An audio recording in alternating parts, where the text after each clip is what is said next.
मनुष्य 3 लाख वर्षों से इस दुनिया में है और हमने कई आसारों में जी लिया है। दोस्तों, हमने बर्फीले युगों, भयंकर महामारियों और विश्व युद्धों का सामना किया है। लेकिन कैसा होगा अगर हम और भी पीछे की ओर चलें?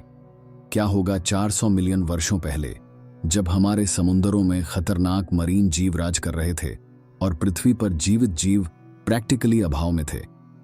चलिए सोचें कि आपका समय मशीन इस समय में खराब हो गया, आपको डेवोनियन काल में फंसा दिया गया। दोस्तों, आप देख रहे हैं कैसा होगा और यहां है जो होगा।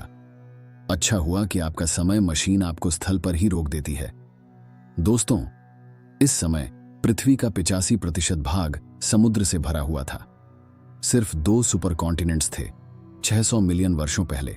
गोंडवाना, जिसमें एक विशाल पर्वत श्रृंग था जो कि हिमालय के समान थी, जो धीरे धीरे घिस गई सेडिमेंट्स को समुद्र में धोते हुए। ये सेडिमेंट्स पोषक प्रदान करते थे जो मरीन जीवंश को विकसित होने में मदद करते थे, जिसके कारण डेवोनियन काल का उद्भव हुआ। ठीक है, अब तक की जानकारी हो गई। दोस्तों, हमारा पहला कदम सुरक्षा के लिए कोना है।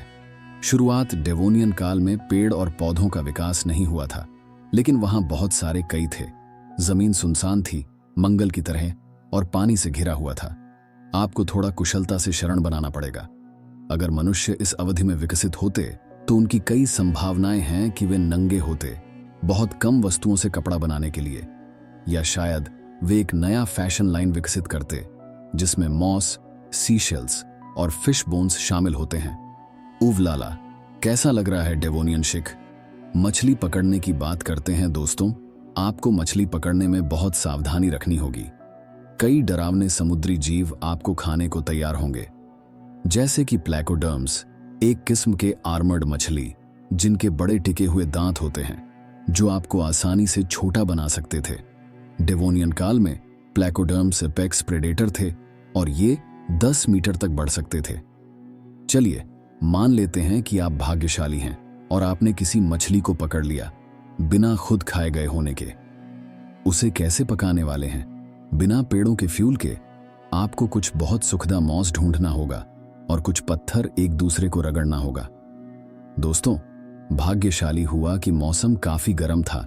इसका मतलब है कि रात में आप ठंडक महसूस नहीं करेंगे। लेकिन बहुत कम खाद का सामान उपलब्ध होने के कारण आपको शायद बेहतर होगा मॉलस्क्स और अन्य शुरुआती आर्थ्रोपोड्स का कसरत से उपभोग करना। आपको इन क्रिटर्स को ढूंढने के लिए बहुत घूमना पड़ेगा, इसलिए तैयार रहिए बहुत सारा चलने के लिए। दोस्तों, मैं देख सकता हूं कि आप थोड़ा थक गए हैं और वहीं रहने में बोर हो रहे हैं। चलिए कुछ और 40 मिलियन वर्षों के लिए आगे बढ़ाएं, लेट डेवोनियन काल की ओर। इस अवधि को दूसरे नाम से भी जाना जाता है, लेकिन चिंता मत करो, यह आपके लिए सच्चा अच्छा समय हो सकता है, निर्भीक यात्री। क्योंकि इस समय लगभग 79% से 87% तक के सभी मौजूद स्पीशीज नष्ट हो गए थे। ऐसा किस बात का कारण हो सकता है? वैज्ञानिक मानते हैं कि इसकी जिम्मेदारियों का उत्तरदायित्व पौधों के विकास के कारण हुआ। सूक्ष्मती पौधे प्रधान हो गए, जैसे पेड़, टेरिडोफाइट्स और फूलों वाले पौधे। दोस्तों, उनकी जड़ें कठोर भूमि को तोड़ देती थीं और जल में पोषक और खद्दे को मुक्त करती थीं। ये खद्दे अलगों को पोषक देते थे जो तेजी से बढ़ते थे, और ज्यादा हवा के कारण भूखे बैक्टीरिया उत्पन्न हो गए जो ऑक्सीजन पर आधारित थे। कई समुद्री क्षेत्रों में ऑक्सीजन की कमी के कारण समुद्री जीवन का अंत हो गया। वायुमंडल में अधिक हवा के साथ दोस्तों, कुछ समुद्री जीव धीरे धीरे समायोजित हुए और तट पर आए। तो आपको समुद्री भयंकर मेव और आसपास के नेबर्स से बचने में आसान हो सकता है, लेकिन जमीन पर ध्यान दो। ये जमीन पर रहने वाले, जिनके प्रारंभिक पूर्वज को जाना जाता है, इन्हें 2004 में पाए गए लोबेफिन्स के फॉसिल से डेवोनियन काल का नाम मिला। एक लोबेफिन फॉसिल कैनेडियन आर्कटिक में पाया गया था, जिसे टिक्टालिक कहते हैं, जो मछली और जमीन पर रहने वाले टेट्रापॉड के बीच के जीवंश के रूप में माना जाता है। इसके पास मगर जैसा सिर, बोनी फिन्स, तेज दांत और लगभग 3 मीटर लंबा एक पतला शरीर था। इसके फिन्स में पार्शल रिस्ट्स थे, जिससे यह जमीन पर क्रॉल कर सके। दोस्तों, अगर मैं आपकी जगह होता तो मैं जल्दी छुप जाता अगर मैंने देखा कि टिक्टालिक मेरी तरफ आ रहा है।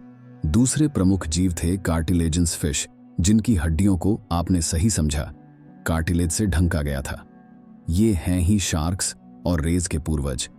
लेकिन आपको शार्क्स के लिए चिंता नहीं करनी चाहिए दोस्तों। ओह नहीं, वहां कुछ बड़ा और डरावना है। अगर आपको कहीं देखा गया तो आपको दूर रहना चाहिए। यह था डंकलियोस्टियस। ये डेवोनियन युग के सबसे खतरनाक शिकारी थे, जिनकी स्केल को घने बोनी प्लेट्स से ढंका गया था और उनके तेज दांत थे, कुछ 10 मीटर तक भी बढ़ सकते थे। दोस्तों, उनके दांत दूसरे डंकलियोस्टियस को खाने के लिए काफी मजबूत थे। पेड़ों की कमी के कारण ऑक्सीजन को पौधों ने अपने पास रखा और यह प्लैकोडर्म्स भूखे थे, जिनके कारण वे एक दूसरे को खाने के लिए बेचैन थे। तो बहुत सावधान हो जाएं अगर आप कहीं भी नहा रहे हैं। आपके आसपास पेड़ों और पौधों का विकास होते हुए आप अंत में कुछ उपयोगी उपकरण बना सकते हैं, जैसे कि बाण, मछली पकड़ने के लिए हुक और रस्सी। दोस्तों, आप अपने भोजन में सुधार कर सकते हैं और शायद शाकाहारी भी बन सकते हैं। और आप कुछ ऐसे नए कपड़े बना सकते हैं जो इतना खुजली नहीं करेंगे। लेट डेवोनियन काल तक आप खुद को एक पेड़ पर बनाया गया घर भी बना सकते हैं, जिसका ऊंचाई 30 मीटर तक और पेटी का चक्कर 3 मीटर तक होता था। यह थोड़ा समय के लिए अच्छा हो सकता है, लेकिन अगर आपको लगता है कि डेवोनियन काल आसान है तो शायद आप क्रिटेशियस काल के आने से पहले जल्दी चले जाना चाहिए। दोस्तों, कौन जाने, शायद प्राचीन जीवन ने हमारे भूमि से निकलने का कोई तरीका निकाला हो। ये कहानी है एक और कैसा होगा के लिए।